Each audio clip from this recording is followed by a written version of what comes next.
Welcome to HypnoThoughts Live. We're doing an impromptu Ask Mike Anything, AMA. Here you go. And, Gee, thanks, Chris. shoot. Hey, Mike. Question, Dan. So I got a question for you. So I had a client. All right, we're talking So live. I had a client here in Vegas that I saw on Thursday, and she had developed a lot of anxiety, a lot of depression over career work, and she was also said to me after I got that she was diagnosed with ADD, ADHD, really bad, had a really bad case of ADD, ADHD. So when you start doing hypnosis with clients who have ADD, ADHD, do you do anything different, or is it the same thing since they can't Great focus? question. I've never treated adults with it. Okay. But when I had the practice in Toronto, I used to deal with ADD, ADHD kids from Toronto Sick Children's Hospital, which is one of the premier children's hospitals in the world. Yep. And what we discovered, I found out that Tad James had a great model for this. And he said, it is not attention deficit, it is too much attention. Everything catches your attention. Okay. And so he offered the idea that ADD and ADHD are the inability to go into a learning state trance.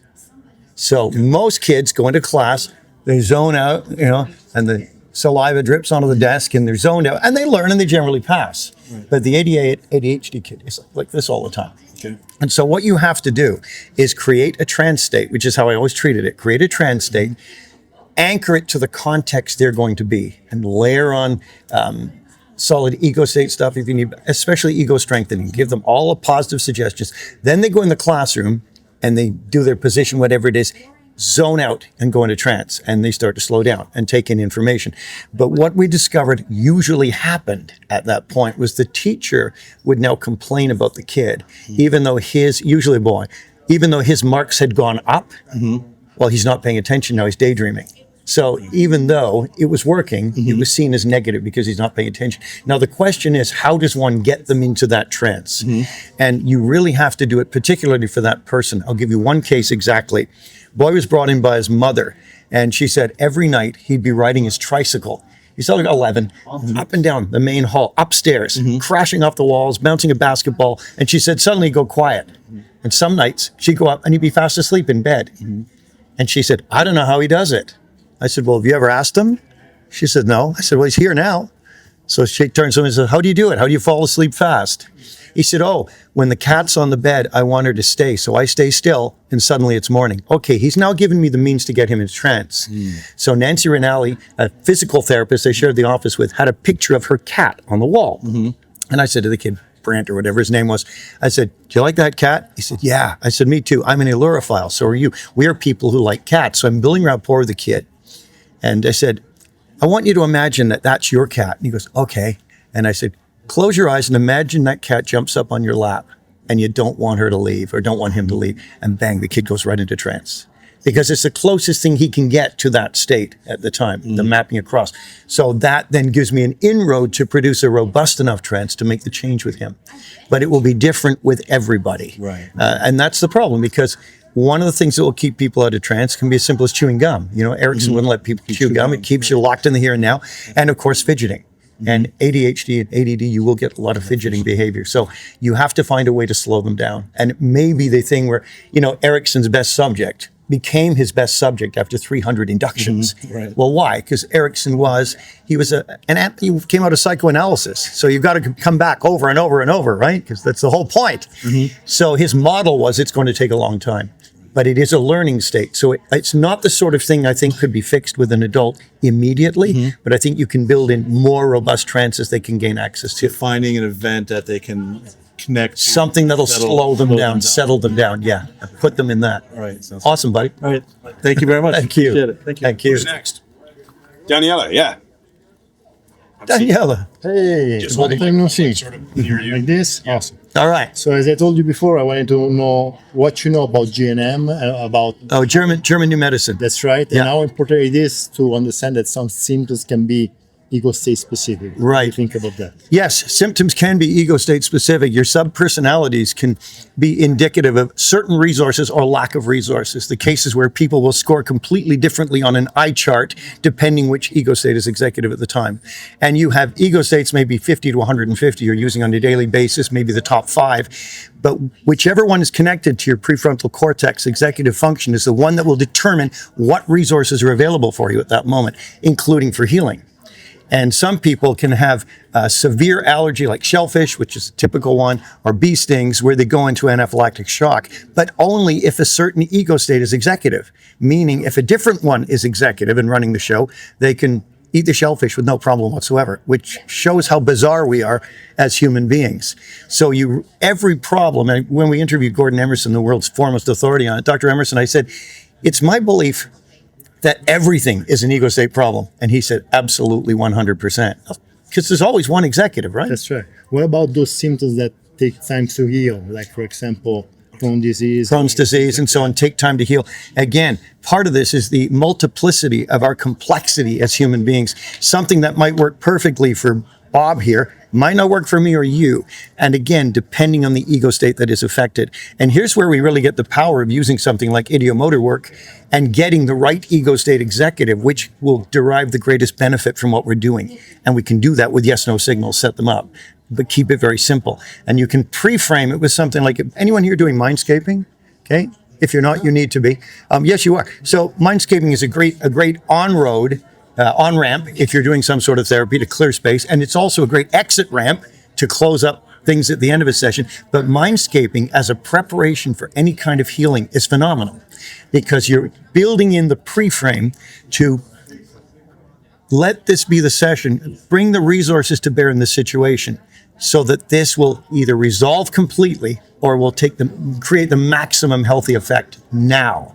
So we want the ego state that is going to derive the greatest benefit from it to be executive at that time. And also integrate them. And integrate them into it, yeah. And one of the things I found, my emergency go-to with ego state work was always finding the highest wisdom state, if it was needed. And the highest wisdom is the only ego state that you have. That's just a name for it. It will have its own name. But the only ego state that you have that all the others will listen to, all the others respect. And I gave an example. I was working with a woman, I treated a lot of therapists, and I was working with a woman in Toronto. She came in, had some problems, and we couldn't get to it. And so I asked the highest wisdom ego state to come forward. Now, you need a pretty robust trance to do this. And when I say trance, I'm only offering it as a model. I don't believe in it any more than I believe that, this carpet is a trance. It's a useful model. But this ego state comes forward. I said, bring forward the part of you that is the smartest part, the most resourceful, and that all the others will listen to. And when you're here, say, I'm here. So it takes about 45 seconds. But suddenly this little woman, and you know who it is, Chris, this little woman, her entire demeanor changed. She went and said, I'm here. And it sounded like the goddess Athena had just walked into the frickin' room. I was like, whoa, yes, you are. And talked with the highest wisdom state. And she, although it can be the other gender, it could have been male, it doesn't make any difference. She was now able to communicate with the invaded by fear, anger, sadness, trauma, ego state that had the problem and bring healing as a result of that. So sometimes that can be our sneaky back entrance to get to the problem. Thank you so much. Thank you, my friend. Awesome. I go. And Bob, did you want to go? Sure. All right. There you go, Sal. Just hold it, reasonably close. Yeah. Nice and loud for the peanut gallery. Yeah. Okay. As loud as you can, guys, so that everyone can hear. And feel free to take a seat on the carpet. Hey, Mike. So I wanted to talk about physical ailments. Okay, physical ailments. Yeah. My left hip cartilage is lacking, Okay, and I'm healing it through any kind of energy. which you do, yes. And definitely thinking about hypnotically healing it. Yes. Is this an ego state issue? It will be an ego state affected by it. Maybe all of them, in fact, because you have a physical problem. So when we have something like cartilage, the difficulty is the older we get, the harder it is to keep cartilage healthy. Because no matter what we do, my friends, no matter how we eat, no matter how many vitamins we take, the death rate remains 1 per person. And that is something we have to deal with 100%. So what we do is we want to have the best quality of life while we're here. So the great thing about hypnosis is my model of hypnosis is simply an amplifier of human experience. Anything you can do without hypnosis, you can do better with it. Whether it's, drive a race car, swim, have sex. What I've heard.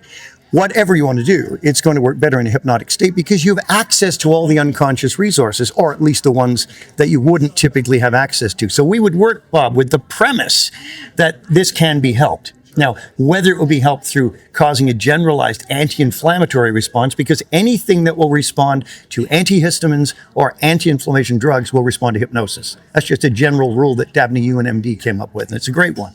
So we can look at reducing inflammation. We can look at what Tad James called the blueprint for perfect health that our unconscious mind has. Now, because we do all die off eventually, I'm convinced that Swami Martin here, my dear friend, will probably be coming to HypnoThoughts in about the next 50 years and still look exactly the same because he's undone all this. We can look for healing, we can look for anti-inflammation, and we can look for working with the blueprint, whatever is there, and seeing. Well, you said you were going to go for stem cell injections. Yes. I would use hypnosis to make sure that does something positive. Or maybe use mindscaping to clear some space first and see what we're going to do. But I will help you with that anyway. I told you I would, so we'll do that today if you like. Okay. But here's the sum total. Throw it at everything. Throw hypnosis at everything because you're not going to hurt anybody. At worst, it won't work. And at best, you may completely eliminate a problem and freak yourself out. We can do the near miraculous sometimes. I had a client who was a surgical nurse, and she had cancer in the hepatic duct from her liver, and it had blocked the bile pigments getting into her gallbladder. And so she had very bad jaundice. Her skin was yellow. What I didn't know was one of the side effects of jaundice is it makes you itch. And every night when she'd go to bed, her shins and calves would itch like crazy and keep her awake. Now, they couldn't put her on any sort of steroids to take the itch down because that would suppress her immune system even further. And she wanted her immune system as strong as possible to fight the cancer. So you have to think in terms of creativity. Your unconscious mind can generate great stuff. So you can trust your unconscious mind. Because if you can't trust your unconscious mind, whose unconscious mind can you trust? So I hypnotized her and told her that the itching had moved from her shins and her calves to the bedding itself. So she went to bed that night and the bed started itching. So she started scratching the bed instead. Well, consequently, this gave her relief and all the scabs on her shins began to heal up. But she still had a bit of it left. So she came back for another treatment. And she was terminal, but she came back for another treatment. And all I did in that treatment was have her change bedrooms with her daughter, 17-year-old daughter. That was it. So now she's in her daughter's bed and she can feel the itching on the other bed down the hall, but it's not enough to have to scratch it. So that's the thing, guys. If you can imagine something weird like that, chances are good you can get your client to imagine it too. And if they can imagine it clearly enough, you can probably clear it to some degree. And it's quite an easy thing. Bring your robust creativity to bear upon it. And we'll do something for your hip. All right. Thanks, Bob. Come on up. You have to introduce yourself, though. Okay. Hey, Mike. Hello. I'm Arnie. Yes, you are. I am. A bit of a random question for Okay. you. I listen to your podcast every single day on my way to work. Yeah. And I have a question as to how on earth do you two come up with the introduction? Because every single day it's different. With the way we do the podcast is I typically come up with a stupid idea in the car on the way to his house, but I never tell him what it is. So he's always hearing it fresh. And it's the ego states that take over. That's how it became the Chris and Jeff show somehow instead of Chris and Mike. But the ego states that take over, he gets this very punishing sort of fatherly state and tries to keep me under control. And I go into a rebellious 17-year-old ego state, just don't pay any attention to him. So True. we just generally throw some ideas together and come up with something really stupid sounding. But I don't know how recently you've listened because now we have the new Brothers Grimm fairy tales by Bradley in Meaford, Ontario. Yeah. And you got to use like the Northern Ontario accent in that. So most of these things are purely for my own amusement and it just forced them into the podcast. And it seems to have worked. I don't know why. Thanks for listening. Brilliant. Thank you. That's awesome. If you're not listening, check it out. Brain Software. How many episodes are we up to? 280? 200. I think we got like 285 or 287. And we got or video like and that. audio. Yeah. Yep. Yeah. I'm off camera, so it's weird. But Do you have a question, Chris? yes, Mike. I have a question. That is, who would like to go next? Sure. Come on up. Come on up, sir. Come on up. We got, let's see, JP. JP, all right. Good to meet Nice you. to meet you. You look just like on the screen. Thank you. Yeah, more three-dimensional. Nice. Chris looks just the same. Yeah. Which way? This is just like that. This is bizarre. We actually met at a farmer's market in Toronto. we have a relationship outside of hypnosis. Yeah, farmer's market. So there was a woman who sold mushrooms. Yes. She's quite pretty. And she said, okay, I noticed that. You're Mike Mandel. I went, what? Who are you? And she introduced me to you. Mm-hmm. And did I tell you to come here? No, you didn't. Well, maybe you did. And I just did it really Subtly, yes. What is your question, young man? Okay, so, oh yeah, all right. It is about anxieties, especially, and this is a personal thing because I'm not a generally anxious person. I'm generally confident, plus or minus in most things. But there's a couple of blind spots where anxieties. It's talk about self and shadow self. Yeah. Shadow self. Lots of anxieties, low self-esteem, the confidence isn't there. Swinging at the ball to hit a home run and then second guessing even laying down a bunt. Now, this is interesting because you've unpacked a lot of different potential answers here. Yes. When we look at something like anxiety, which is always future-based, right? Because regret is always based on something you've done in the past already. Trauma is always based on the past because it's not happening now. It's over, but we're acting like it's still happening. Anxiety is the what if. What if? And my wife is a major anxiety type. Now, for those of you who know anything about the Enneagram system of personality, my wife is a classic Enneagram type 6. Type 6, you can tell the type of anyone by asking them the question, fill in this sentence. Life is, and her answer is dangerous. I mean, just immediately dangerous. And when you are dealing with someone who is type 6, you can never eliminate their anxiety because it is hardwired into the brain. You can teach them to cope with it. You can teach them to make changes and get in the zone better and celebrate some victories, but you cannot get rid of it ever. But if you're not type 6, then hope is large for you. I would be looking and seeing, when did this start? When did you notice it became worse? And I'd be looking for triggers in your life, things that had happened at that time, something in the past. But the thing that is neglected in so many of these situations is what Bernheim discovered with Lebo back in the 1880s when they were working in Nazi France and set up their school. They discovered that most of these things will respond to direct suggestion in hypnosis. That's all they did. And there's been a move towards always going to regression to cause now. And that's fine. Regression to cause will give you a lot, but you don't need it every single time. I've never seen someone who needed to regress to cause because they would bite their nails till they would bleed. He's like, well, when did this start? I don't know. I just started biting my fingers one day and I kept doing it. It's a picture I saw in a magazine. There was a head just sitting on a plate, a cartoon. And someone said, Fred, what happened? He said, I was biting my nails and got carried away. But things like that are not regression to cause. You don't need it. Sometimes direct suggestion in hypnosis can crack something like this open, provided you obey the rules of direct suggestion. Tell them what will happen, not what won't happen. You won't feel anxious anymore. You won't lie awake staring at the ceiling all night anymore. You won't be terrified. No, don't tell them what won't happen. Tell them what will happen. You'll feel relaxed. You'll feel calm every day. As you awaken, you'll notice how positive it is and how strange. Layer on the positives. And over several sessions, my guess is you can take a huge chunk out of this and then reestablish what you're going to do from there. But it is, in my mind, still the most neglected part of modern day hypnosis. We have forgotten the power of something that these great researchers and neurologists did in the 1880s. It's still valid, and it's got shoved in the background somewhere. I recommend you read Suggestive Therapeutics by Hippolyte Bernheim, circa 1888, but that was the Ripper murders, so I'm not sure. But check it out. Direct suggestion will get you a lot. Okay. All right. Thanks a lot. Thank you. Appreciate it, Mike. Good to see you. Mike Mandel, due to the Brain Software Podcast, now famous at farmers markets. Yeah. You're master. Who's next?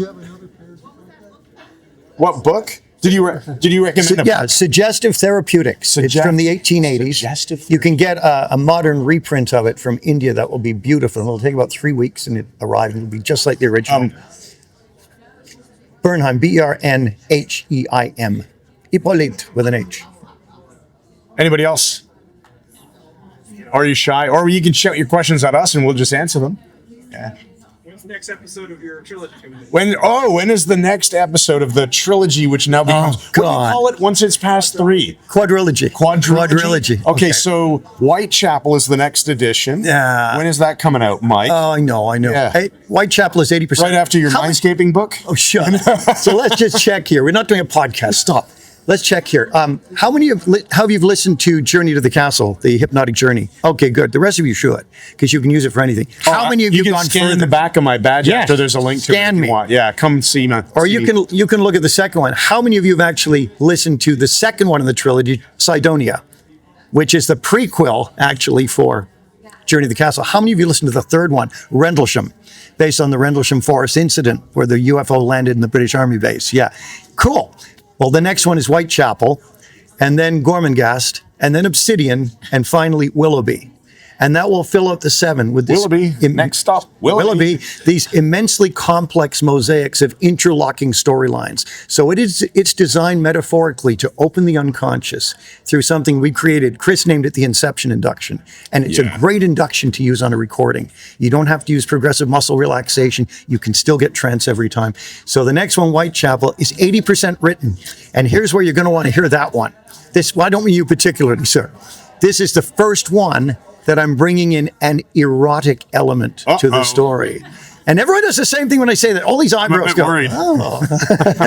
But it's got to be done family friendly. But it is. Just one of the characters is kind of, whoa. So I know everyone probably wants to actually eat some food at lunch, so we'll wrap it up soon if you want. But Yeah, we'll do one more. Yeah, anybody else got a question they want to throw? Go for it. Do you want to come in and sit, or do you want to shout it? All right, come on in. You can take my microphone and my. I will get it finished. Thank you. Cameron. Yes. Oh, hey, good to meet you. Nice to meet you. Bro. And I had to come in late, so I just want to know, what is hypnosis? Oh, great. What is hypnosis? Well, it depends on whose model you're going to adhere to. And this is a very important question, because you'll notice in some parts of the world, hypnosis is it's being pushed back again. In Canada, where I was doing forensic hypnosis, I consulted on multiple murder cases and so on. I had a method that does not cause paramnesia, false memory syndrome. But they still messed with it. And something called the Trochim decision in 2007 said you cannot use hypnotically retrieved information according to the Supreme Court of Canada now. So there's people trying to lock it down in different ways. And in Ontario, the psychotherapists have banded together and said they're the only ones who can do hypnosis. Well, they don't do hypnosis. And they're the only ones who can do NLP now and timeline work and tapping, which is ridiculous. They've just seized it. Well, we don't accept that. So a psychiatrist friend of mine, Dr. Adam Stein, said, it's unenforceable. They cannot possibly enforce this. Here's the definition you need. If you ever run into any problem with the court system and someone attempts to sue you, or they're saying that you're doing hypnosis illegally, all you have to do in your defense is ask the judge this one question. Your Honor, what legal definition is the court using for hypnosis for this case? There is no legal definition for hypnosis anywhere in the world. Checked, which means anybody's definition is as good as anyone else's. So we'll hear definitions like it's a relaxed state where well, sometimes it is, sometimes it's not relaxed at all. You watch the Nuremberg rallies on Triumph of the Will, those people are in powerful trances and they are not relaxed in the slightest.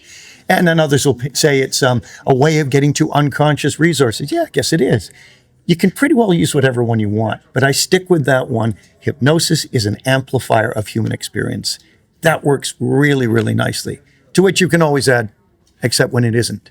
So. All right. Does that work for you? That works great. Thank you. Yes, young lady. Come on in. Hi, I'm Deirdre. Nice to meet you. This is a two-part question. Okay. I don't know how this works. Oh, just hold it the other Okay. way up. Oh, no, that'll work. What is the funniest thing anyone has ever said to you within a trance, and how did you not laugh? Probably did laugh. It wasn't the funniest. I'm going to twist it a bit for you because it is a great story. It's the funniest thing to me was just the shock effect this had on the audience. I was touring the U.S. about early 1980s, I guess, and someone asked me about this today. I said I think I was in Arkansas. It was a university show. And they were worried because there were two guys who might be showing up at this event who hated each other. Hated each other. And why? Because they were both racist. Ooh. The white guy hated the black guy who was the captain of the basketball team. The black guy hated the white guy and thought he was a freaking racist idiot, which he was. And the guy who ran the event said, if they show up, he said, we have to keep them apart because they're just on each other's case a lot now. They both volunteered for the show. And I saw a golden opportunity. I didn't know if this would work. Hypnotize them both. Well, they were part of the package of the entire group and change their races. Ooh. So I told the black guy he was white and the white guy he was black. and let them argue that point with each other. And it became a skilled debate. And you hear the white guy saying, that's the problem with you white people. And he just shredded his own race. And the black guy came back and did the exact same thing. And at the end of it, it was funny because I snapped them both out of it and they just stood there in stunned silence and the audience went freaking nuts. Because they could just as easily, out of their hatred, argue the flip side of the argument, which really shows how stupid it is. I heard a geneticist, Dwayne Gish, speak once. He said, race is an illusion. He said, no geneticist believes in races. He said, we're just humans. There's as much difference within any supposed race as there is between them. So we've actually said in our podcast, in one podcast, I was afraid later somebody was going to cut this and put it out individual. I said, I am Mike Mandel, and I'm admitting to you, I am a racist. I only support one race, my race. And I paused and said, the human race. I don't care about Martians or Venusians or anything. But that was the funniest to me, and the shock of how they could equally argue the other side of it. Does it work for you? Yeah. Excellent. Thank you so much. All right. That's probably a great place to wrap it up. Thank you. Thank you so much, Thank you. Deidre. And thank you, Mike Mandel. And thanks again. And good night. Good night.